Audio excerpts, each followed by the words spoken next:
تاب کے درگے تیرگی پیروی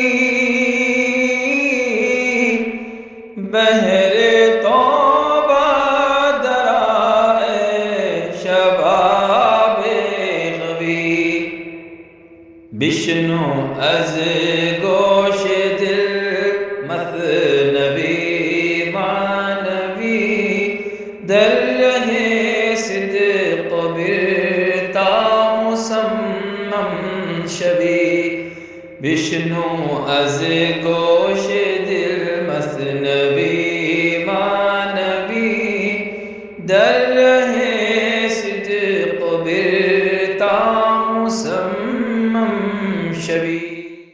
بسم اللہ الرحمن الرحیم، الحمدللہ رب العالمین، والصلاة والسلام علی سیدنا و مولانا محمد سید الانبیاء والمرسلین وعلی آلہ واصحابہ اجمعین، اما بعد۔ گزشتہ ہم پڑھ رہے تھے کہ بہت سی بلائیں، بہت سی مصیبتیں اور رنج مومن کی زندگی میں آتی ہیں، تو اس میں اس کو ثابت قدمی اور صبر کا مظاہرہ کرنا ہوتا ہے، کیونکہ اسی میں اس کی بھلائی ہوتی ہے۔ مصیبتیں آتی کیوں ہیں؟ ایک وجہ قرآن مجید میں بیان کی گئی ہے اس تعلق سے، سورہ الشعراء آیت نمبر 30 میں، وَمَا أَصَابَكُم مِّن مُّصِيبَةٍ فَبِمَا كَسَبَتْ أَيْدِيكُمْ وَيَعْفُو عَن كَثِيرٍ۔ کوئی مصیبت نہیں آتی تم کو، کوئی پریشانی تمہاری زندگی میں تمہارے سامنے اس وقت تک نہیں آتی جب تک کہ اس کا اثر تمہارے اعمال کا تمہاری زندگی پر نہ پڑے۔ مطلب یہ کہ جو کچھ تم نے کیا ہے دنیا میں، اس کے اثرات کے طور پر مصیبتیں آتی ہیں، اور بہت ساری غلطیوں کو تو اللہ تعالیٰ یوں ہی معاف بھی کر دیتا ہے۔ وَيَعْفُو عَن كَثِيرٍ، بہت ساری برائیاں، بہت ساری غلطیوں کو تو ویسے ہی اللہ تعالیٰ معاف کر دیتا ہے، لیکن کچھ ایسی ہوتی ہیں جو تمہاری زندگی میں تمہارے سامنے مصیبت بن کر آتی ہیں۔ اب یہ کیوں ہوتا ہے، اس کی حدیث میں اور صراحت کی گئی ہے۔ بخاری شریف کی حدیث ہے، حدیث نمبر 5640 اور 5641، دو حدیثیں مسلسل آئی ہیں۔ ایک حدیث میں حضور صلی اللہ علیہ وسلم نے ارشاد فرمایا، ما من مصیبت یصیب المسلم الا کفر اللہ بها عنہ حتی الشوکۃ یشاکھها۔ مصیبتوں میں سے کوئی بھی مصیبت ایسی نہیں ہے جو مسلمان کو پہنچتی ہے سوائے اس کے کہ اللہ تعالیٰ اس مصیبت کو بنیاد بنا کر اس مسلمان کی، اس ایمان والے کی گناہوں کو دھلا نہ دے۔ ہر مصیبت آپ کی غلطیوں کے کفارے کے طور پر آتی ہے۔ اس مصیبت، اس پریشانی کو اللہ تعالیٰ آپ کے گناہوں کے مٹنے کا ذریعہ بنا دیتا ہے۔ حتی الشوکۃ یشاکھها، یہاں تک کہ اگر تم کو کوئی کانٹا بھی چبھتا ہے تو وہ کانٹا چبھنا بھی تمہارے لیے گناہوں کے کفارہ بن سکتا ہے۔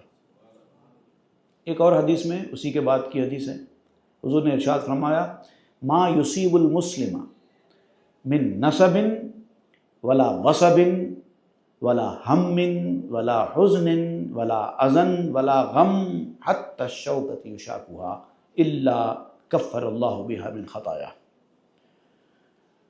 مسلمان کو پہنچنے والی کوئی بھی بیماری، کوئی بھی دکھ، کوئی بھی غم، کوئی بھی پریشانی، کوئی بھی اذیت اور تکلیف، یہاں تک کہ کانٹے کا چبھنا بھی اس کے گناہوں کے مٹنے کا ذریعہ بن جاتا ہے۔ تو دیکھیے ہوتا کیا ہے کہ جب ہم غلطی کرتے ہیں تو بہت ساری غلطیوں کو تو اللہ تعالیٰ یوں ہی معاف کر دیتا ہے۔ اب کچھ ایسی غلطیاں، کچھ ایسے گناہ رہ جاتے ہیں بچے کچے ہماری زندگی میں، اس کی وجہ سے ہوتا یہ ہے کہ ہماری باطنی جو روحانیت ہے، جو ہماری پاکیزگی کا جو معاملہ ہے، وہ خراب ہو جاتا ہے۔ تو اللہ تعالیٰ چاہتا ہے کہ اس کو بھی آپ کی زندگی سے ہٹا دے، آپ کی روحانیت پر اس کے اثرات نہ پڑنے پائیں۔ تو اس کو برابر کرنے کے لیے، چونکہ ہم نے توبہ بھی نہیں کی ہوتی ہے سچے دل سے، یا ایسی توبہ کی ہوتی ہے جو قابل قبول نہ ہو، بہت سارے لوگ توبہ کرتے ہیں، توبہ کے شرائط پہ توبہ پوری نہیں اترتی، تو توبہ ظاہر بات ہے قبول نہیں ہوگی۔ جو شرائط توبہ پر اترنے والی توبہ ہے وہ توبہ قبول ہوتی ہے۔ تو ایسے میں اللہ تعالیٰ کیا کرتا ہے، اس کو مصیبتوں میں مبتلا کر دیتا ہے۔ تو مصیبتیں جب آتی ہیں تو ایسا کام کرتی ہے جیسے ہم میلے کپڑے کو چھاٹ کر صاف کرتے ہیں، تو یہ چھاٹنے کا کام ہوتا ہے، تو اس لیے مصیبتیں آتی ہیں۔ تو ہم کو کیا چاہیے، جب بلائیں مصیبتیں آئیں، تکلیفیں آئیں، پریشانیاں آئیں، تو اس پہ ثابت قدمی کا مظاہرہ کرے اور اس وقت کو گزر جانے دے۔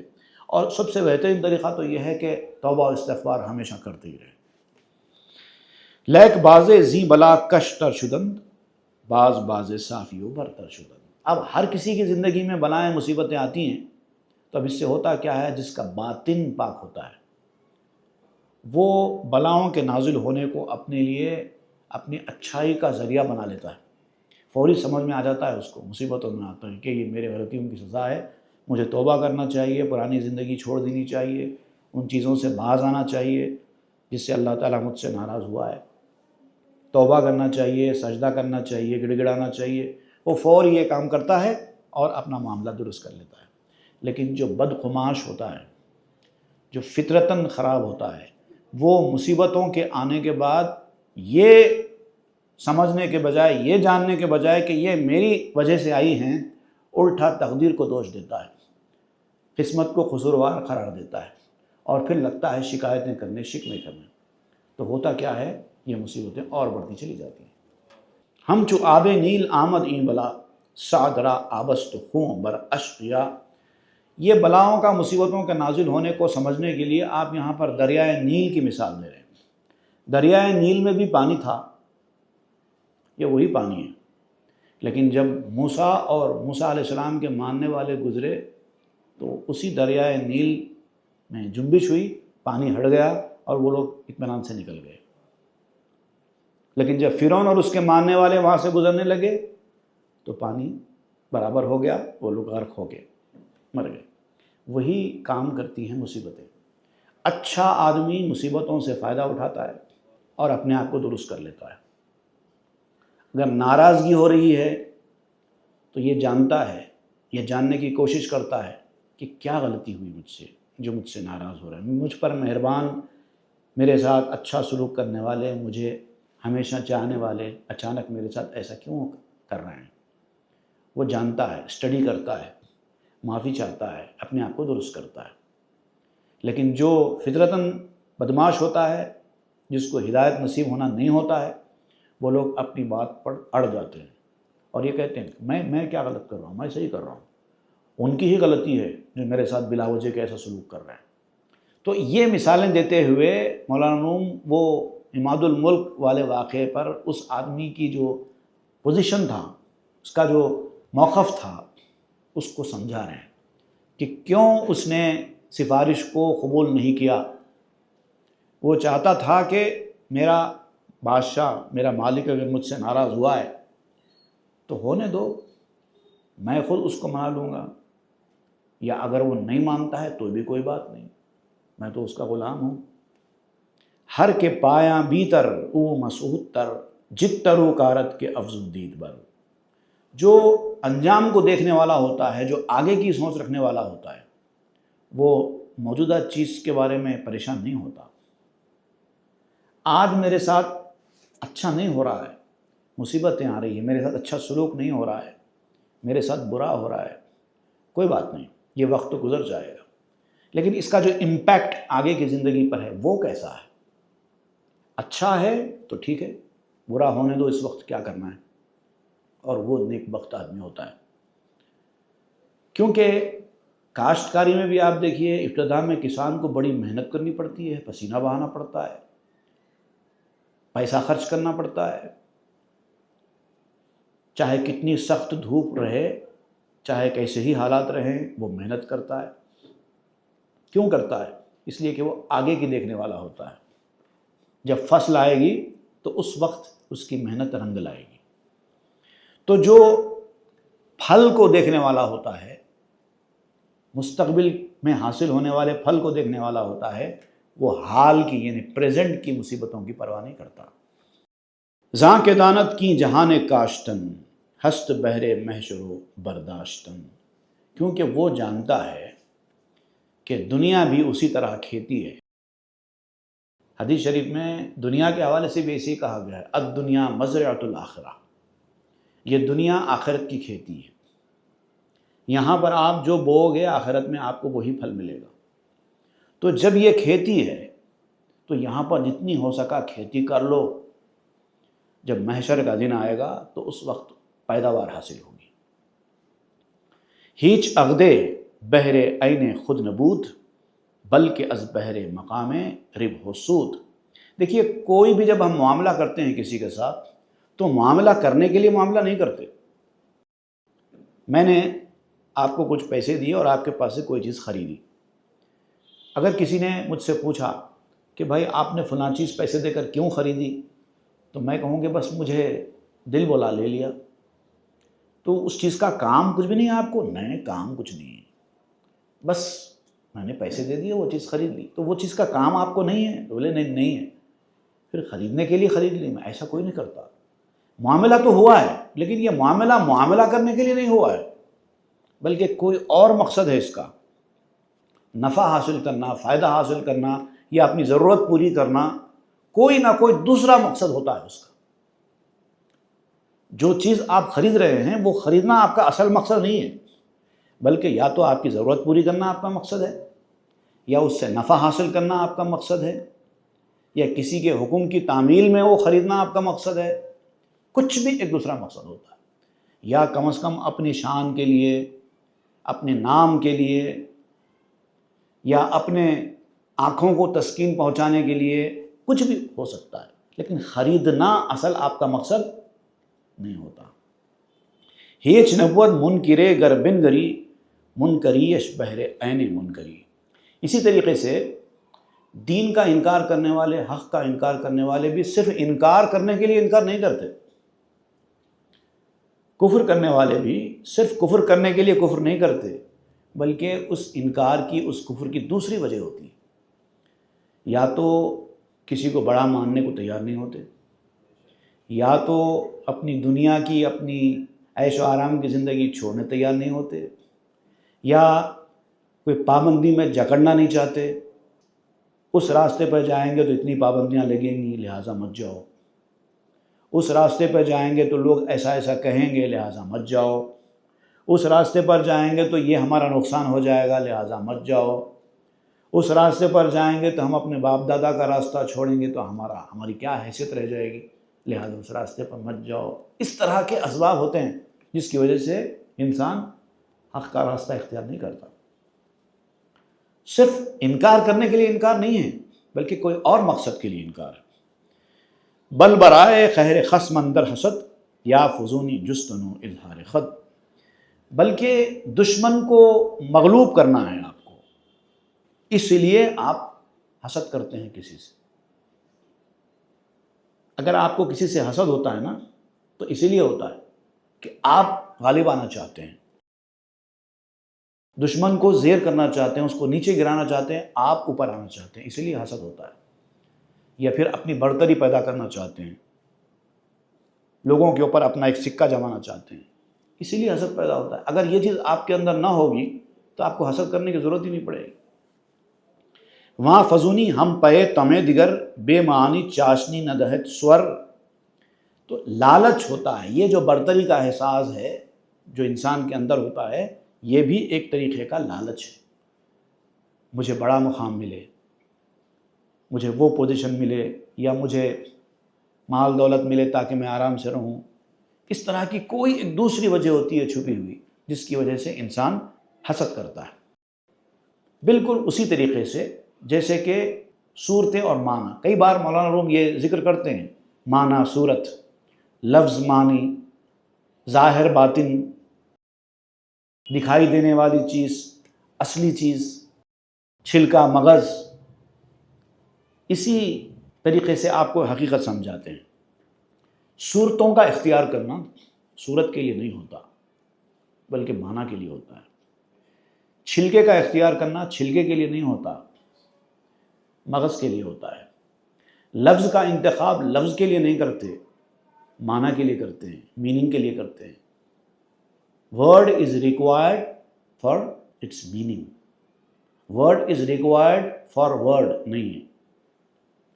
لفظ آپ کو لفظ کے لیے نہیں چاہیے، معنی کے لیے چاہیے، کیونکہ لفظ کے بغیر معنی سمجھ میں نہیں آتے، اسی لیے آپ کو لفظ کی ضرورت ہے، ورنہ لفظ اصل نہیں ہے۔ زاں ہمی پرسی چرا این می کنی کہ سور زیتست مانا روشنی۔ جب آپ کسی سے پوچھتے ہیں کہ بھائی آپ یہ جو کام کر رہے ہیں یہ کیوں کر رہے ہیں، کیوں پوچھتے ہیں آپ؟ نہیں پوچھنا چاہیے۔ اگر کام صرف کام کے لیے کرنے کے لیے ہی ہے تو پھر پوچھنے کی وجہ کیا ہے؟ کام کسی اور چیز کے لیے ہوتا ہے، آپ کوئی بھی کام کرتے ہیں تو اس کا مقصد کچھ اور ہوتا ہے، اسی لیے کرتے ہیں، اسی لیے لوگ پوچھتے ہیں کیوں کر رہے ہیں۔ اگر آپ کام کے لیے ہی کام کر رہے ہیں تو کوئی کیوں پوچھے گا کیوں کر رہے ہیں؟ تو بالکل ایسے ہی جیسے ایک صورت ہوتی ہے، ایک معنی ہوتی ہے، صورت سے معنی کو سمجھا جاتا ہے اور معنی اصل ہوتے ہیں، صورت اصل نہیں ہوتی۔ بالکل ایسے ہی جیسے چراغ میں روشنی اصل ہوتی ہے، تیل اصل نہیں ہوتا۔ چراغ میں تیل ڈالا جاتا ہے روشن کرنے کے لیے، تو روشنی اصل مقصد ہوتی ہے، تیل اصل مقصد نہیں ہوتا، لیکن تیل ڈالنا پڑتا ہے روشنی کے لیے، تیل نہ ہوگا تو روشنی بھی نہیں آئے گی۔ بلب جلاتے ہیں روشنی کے لیے، پنکھا لگاتے ہیں ہوا کے لیے، پنکھا لگاتے ہیں پنکھے کے لیے، ایسا نہیں ہوتا۔ بھئی آپ نے یہ پنکھا کیوں لگایا؟ پنکھا لگانے کے لیے لگایا، ایسا نہیں ہوتا، ہوا کے لیے لگایا۔ گھڑی کیوں لگائی؟ گھڑی لگانے کے لیے گھڑی لگائی، ایسا کوئی نہیں بولے گا۔ وقت کے لیے لگائی، وقت جاننے کے لیے لگائی، اور کبھی کبھار کوئی اور مقصد بھی ہوتا ہے گھڑی لگانے کا، اچھا دکھنے کے لیے لگایا۔ گھڑی تو آپ دیکھتے نہیں ہیں، پھر بھی آپ گھڑی لگاتے ہیں کبھی کبھی، کیونکہ کوئی اور مقصد ہوتا ہے اس کا۔ تو اصل چیز مقصد ہے اس کا، ظاہر نہیں ہے۔ ورنہ ای گفتن چرا از بہر چیز چونکہ صورت بہر عین صورتیست۔ اور اگر ایک کام کا ایک دوسرا مقصد نہ ہوتا تو آپ کبھی بھی کسی کے کام کو دیکھ کر ایسا کیوں نہیں پوچھتے، آپ وہاں کیوں جا رہے ہیں، آپ یہ کام کیوں کر رہے ہیں، یہ کبھی نہیں پوچھتے تھے، کیونکہ آپ بھی جانتے ہیں کہ یہ جو کام وہ آدمی کر رہا ہے وہ کام کرنے کے لیے کام نہیں کر رہا ہے، بلکہ اس کے پیچھے کوئی اور مقصد ہے۔ کام ایک ہی ہوتا ہے، کبھی کبھار مقصد الگ الگ ہوتا ہے، جیسے میں نے ابھی بیان کیا، دیوار کے اوپر گھڑیال آویزاں کرنے کا مقصد اصولاً تو وقت دیکھنا ہوتا ہے، لیکن کبھی کبھار وقت دیکھنا نہیں بھی ہوتا ہے۔ خوبصورت لگنا مقصد بھی ہو سکتا ہے، بدصورتی کو چھپانا بھی مقصد ہو سکتا ہے۔ ایک صاحب کے دیوار کے اندر ایک بدنما سوراخ پڑ گیا، اب وہ سوراخ بند کرنے کا کوئی چانس نہیں تھا، انہوں نے اس کے اوپر گھڑی لا کر لگا دی، ایسا بھی تو ہو سکتا ہے۔ تو اب دیکھیے تیسرا مقصد سامنے آ گیا۔ تو گھڑی لگانا، پنکھا لگانا، بلب جلانا، چراغ لگانا یہ اصل مقصد نہیں ہے، بلکہ اس کے پیچھے مقاصد چھپے ہوئے۔ ای چرا گفتن سوال از فائدست جز برائے ای چرا گفتن بدست۔ یہ جو آپ کا کیوں کہنا ہے کسی کے کام کو دیکھ کر، اس کے فائدے کے جاننے کے لیے ہے۔ اگر یہ نہیں ہے تو پھر آپ کا کیوں کا سوال کرنا بیکار ہے، بلکہ برا ہے، نہیں پوچھنا چاہیے آپ۔ جب اس کا مقصد آپ کو جاننے کا شوق ہی نہیں ہے، اس کو ضرورت ہی نہیں ہے، تو پھر کیوں پوچھتے ہیں؟ نہیں پوچھنا چاہیے۔ اس چرو فائدہ جوئی اے امی چوں بوت فائدہ ای خود ہمی۔ اے امانت دار انسان، فائدہ کیوں تلاش کرتا ہے؟ ایک کام میں تو فائدہ تلاش کرتا ہے نا، تو ذرا سوچ کیوں فائدہ تلاش کرتا ہے؟ اس لیے کہ اس کام میں اپنے آپ میں کوئی فائدہ نہیں ہے، اسی لیے اس کام کے کرنے سے کیا فائدہ ہے وہ آپ تلاش کر رہے ہیں۔ لیکن اگر کام ہی فائدہ ہو تو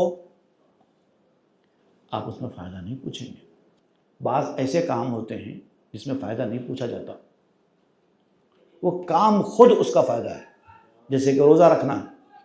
روزے رکھنے کا کیا ثواب ہے؟ ہر اچھے عمل کا ثواب بتایا گیا ہے، فلاں چیز کرنے سے ایسا ملے گا، فلاں چیز کرنے سے ایسا ہوگا۔ روزے کے بارے میں کچھ نہیں بیان کیا گیا ہے،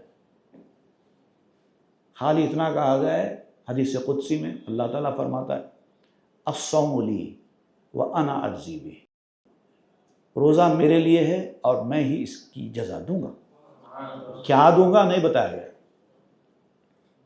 تو معلوم یہ ہوا کہ روزہ خود فائدہ ہے، تو اب جو خود فائدہ ہے اپنے آپ میں، اس کا فائدہ نہیں پوچھا جاتا۔ پس نخوش آسماں وہلے زمین، نیست حکمت کا بود بہرے ہمیں۔ ہر چیز کے پیدا کرنے کے پیچھے ایک حکمت، ایک مصلحت ہوتی ہے۔ اللہ تعالیٰ نے سورج کو پیدا کیا، کیوں پیدا کیا؟ کہ بس ایسے ہی سورج کو پیدا کر دیا۔ سورج کو پیدا کرنا اصل مقصد تھا، اصل حکمت تھی، ایسا نہیں ہے، بلکہ اس کی دوسری حکمت ہوتی ہے۔ ہر چیز کے پیچھے حکمت ہے۔ اللہ نے جو کچھ پیدا کیا، ہر صورت کے پیچھے حکمت ہے، اور وہی اس کے معنی ہیں۔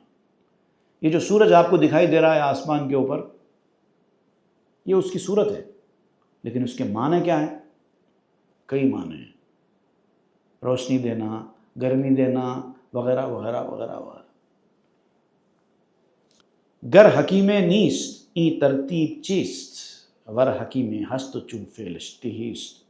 اگر وہ پیدا کرنے والا حکمت والا نہیں ہے تو پھر کائنات کو اس پرفیکٹ ترتیب کے ساتھ کیوں پیدا کیا ہے؟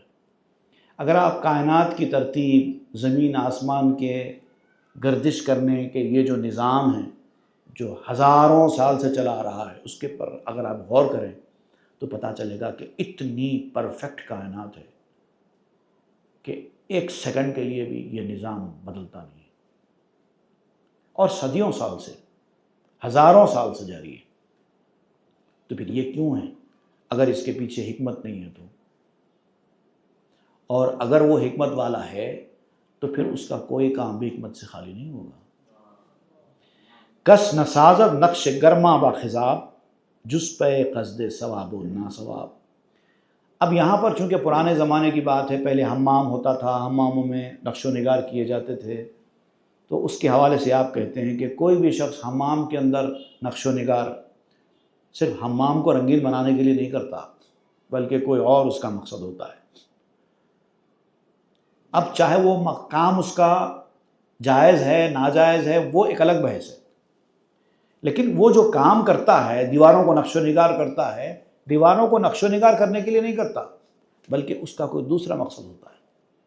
اب آج کے دور کے حساب سے اگر ہم اس چیز کو سمجھیں تو میں کہوں گا کہ آپ نے اپنے ڈرائنگ روم میں اگر دیواروں کے اوپر وال پیپر لگایا ہے تو وال پیپر لگانے کے لیے وال پیپر نہیں لگایا ہے، بلکہ اس کا کوئی دوسرا مقصد ہے۔ یا تو خراب دیواروں کو چھپانے کے لیے لگایا ہے، یا پھر گھر میں اچھا لک لانے کے لیے لگایا ہے، یہ مقصد ہوتا ہے۔ ہر چبینی در جہاں از آیت، ہست بہر مانی و حکمت۔ دنیا میں تم جو بھی قسم کی نشانی دیکھو گے، کوئی بھی چیز دیکھو گے دنیا میں، وہ کوئی بھی بلا مقصد اور بلا معنی نہیں ہوگی۔ دیکھیے، انسان ایک ناقص چیز ہے، اللہ کے سامنے انسان کی کوئی حیثیت نہیں، لیکن انسان بھی بغیر مقصد کے کوئی کام نہیں کرتا۔ انسان اگر خالی میں بیٹھتا ہے تو اس کے پیچھے بھی کوئی نہ کوئی مقصد ہوتا ہے، ریلیکس کرنا، کچھ نہ کچھ مقصد ہوتا ہے۔ اگر کوئی شخص گھر کے باہر نکلے، گاڑی سٹارٹ کرے، اور کسی نے اس سے پوچھا کہ بھائی کہاں جا رہے ہو، اگر وہ یہ کہے کہ پتہ نہیں کہاں جا رہا ہوں، ایسا ہوتا ہے کیا؟ ایسا ہو ہی نہیں سکتا۔ کوئی نہ کوئی مقصد ضرور ہوتا ہے، بغیر مقصد کے انسان کوئی کام کرتا ہی نہیں۔ اب یہ اچھا مقصد ہے، یہ برا مقصد ہے، یہ الگ موضوع ہے، لیکن مقصد برابر ہوتا ہے۔ تو ایک ناقص مخلوق، ناقص میں اس معنی میں کہہ رہا ہوں کہ انسان کی جو صفات ہیں نا، وہ اللہ کی صفات کے سامنے بالکل ناقص ہی ہیں۔ نہ اس کا دیکھنا کامل ہے، نہ اس کا سننا کامل ہے، نہ اس کا کوئی کام کامل ہے۔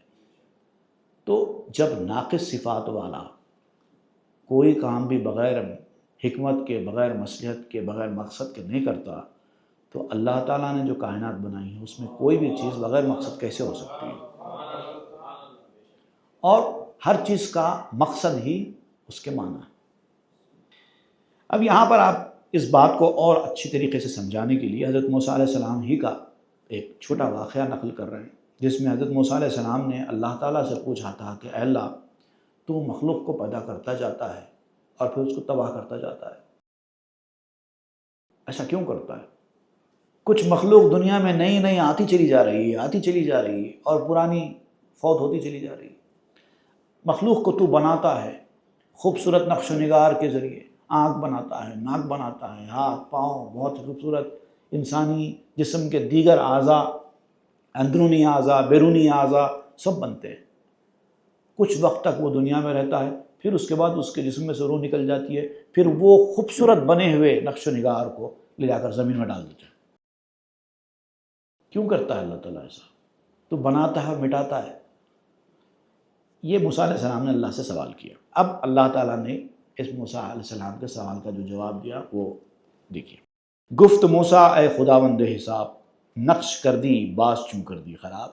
موسیٰ نے عرض کیا کہ اے میرے مالک، تو مختلف صورتیں بناتا ہے اور پھر اس کو تباہ کر دیتا ہے، میٹ دیتا ہے، ختم کر دیتا ہے، مار دیتا ہے۔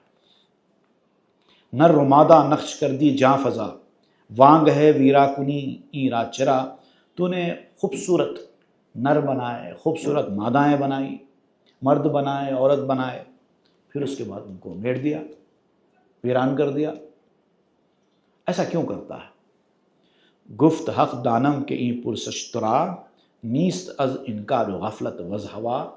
جو حکمت والا ہوتا نا، کوئی بھی کام بغیر حکمت کے نہیں کرتا، اس سے تو ایسا کیوں کرتا ہے نہیں پوچھا جاتا۔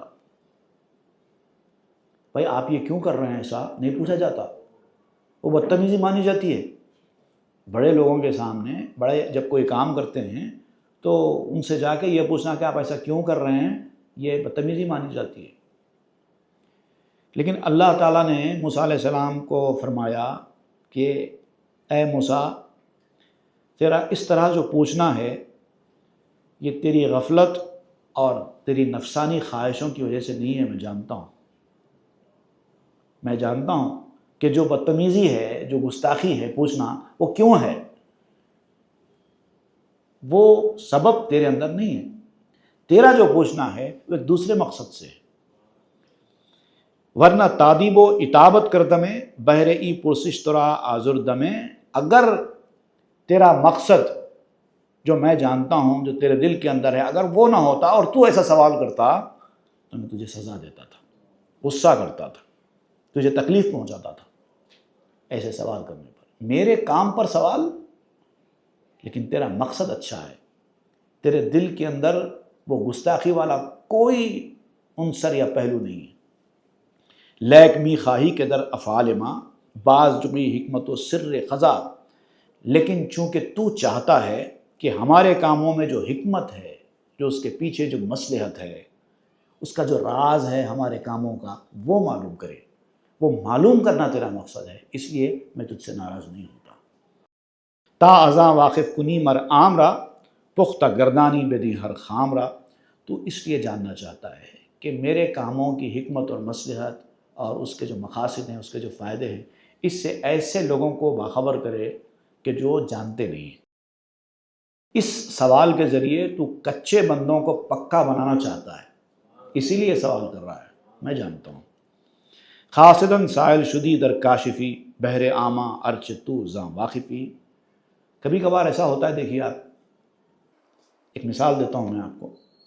کلاس روم میں ٹیچر کچھ پڑھا رہا ہے، سارے بچے سامنے بیٹھ کر ٹیچر سے لیکچر اس کو سن رہے ہیں۔ اچانک ایک بچہ اٹھتا ہے جو بہت ہی انٹیلیجنٹ اور بہت جاننے والا ہے، ایک ایسا سوال کرتا ہے ٹیچر سے کہ جو بہت معمولی اور بہت چھوٹا ہے، اور پھر ٹیچر اس کو ایکسپلین کرتا ہے، جبکہ ٹیچر جانتا ہے کہ اس کا جواب بچے کو اچھی طریقے سے معلوم ہے، پھر بھی یہ بچہ سوال کر رہا ہے، کیوں؟ اور ٹیچر یہ جانتا ہے کہ اس بچے کو اس سوال کا جواب معلوم ہے، پھر بھی یہ سوال کر رہا ہے، تو سوال کرنے کا مقصد یہ ہوتا ہے کہ دوسرے لوگ جو اس سوال کے جواب سے واقف نہیں ہیں، ان کو اس سے فائدہ پہنچے۔ کبھی کبھار ایسے انٹیلیجنٹ بچوں سے ٹیچر خود سوال کرواتا ہے، تم سوال کرو، کیونکہ یہ بچے تو کن ہیں، یہ لوگ سوال نہیں کرنے والے. سوال کرنے کے لیے بھی تھوڑا علم چاہیے، اس کی سرحد بھی آئے گی بعد میں. جو بالکل کند ہوتے ہیں، جس کو کچھ نہیں آتا، وہ سوال بھی نہیں کرتے. زاں کے نیمے علم آمد این سوال، ہر بیرون را نباشد ای مجال. سوال کرنا آدھا علم کہلاتا ہے. جس کے پاس آدھا علم ہوتا ہے وہ علم کو پورا کرنے کے لیے سوال کرتا ہے، اور جس کے پاس آدھا علم بھی نہیں ہے وہ سوال بھی نہیں کرتا. آپ کلاس روم میں جائیے اور پورے کند بچے بیٹھے ہوئے ہیں، آپ وہاں جا کر لیکچر دیجئے. لیکچر کے بعد آپ بچوں سے پوچھئے کہ بھئی کسی کو کوئی سوال کرنا ہے، کوئی سوال نہیں کرے گا. اور اگر انٹیلیجنٹ بچوں کی کلاس روم میں آپ چلے جائیے، وہاں پر آپ کچھ لیکچر دیجئے اور پوچھئے کہ بھئی کسی کو کوئی سوال کرنا ہے، ایک کے بعد ایک بچے اٹھ کر سوال کریں گے. تو سوال تو جاننے کے لیے ہوتا ہے. تو جو انٹیلیجنٹ بچے ہیں وہ سوال کریں گے، جو کند بچے ہیں وہ سوال نہیں کریں گے. حالانکہ کند بچوں کو سوال کرنے کی ضرورت انٹیلیجنٹ بچوں سے زیادہ ہوتی ہے، لیکن وہ نہیں کرتے، کیونکہ سوال کرنے کے لیے بھی علم چاہیے. اسی لیے سوال کو آدھا علم کہا گیا ہے. اور یہ باہری شخص جو اس آدھے علم سے باہر ہے، یہ اس کے بس کی بات نہیں ہے. ہم سوال از علم خیزد ہم جواب، ہم چنا کے خار و گل از خاک و آب. جواب بھی علم ہی سے آتا ہے اور سوال بھی علم ہی سے پیدا ہوتا ہے. علم ہوگا تو سوال کیا جائے گا. دونوں کا تعلق علم سے. اب ہے تو علم ایک، لیکن سوال بھی علم سے ہے، جواب بھی علم سے ہے. یہ کیسے ہوتا ہے؟ تو آپ کہتے ہیں کہ مٹی تو ایک ہے، لیکن کانٹا بھی اسی سے نکلتا ہے، پھول بھی اسی سے نکلتا ہے.